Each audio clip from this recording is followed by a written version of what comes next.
So I just put in my first water pressure switch. This is the one that I got from the Ace Hardware. This is the part number that I ended up getting.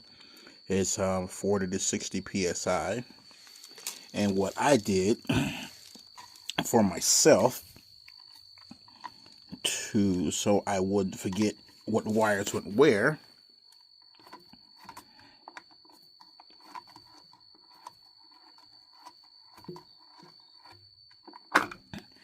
is they're like color coded them. Put the red with the red and the black with the black. And it was pretty simple for the most part. Everything screws on, everything color coded, put the ground wires in, and I was done. Not a whole lot.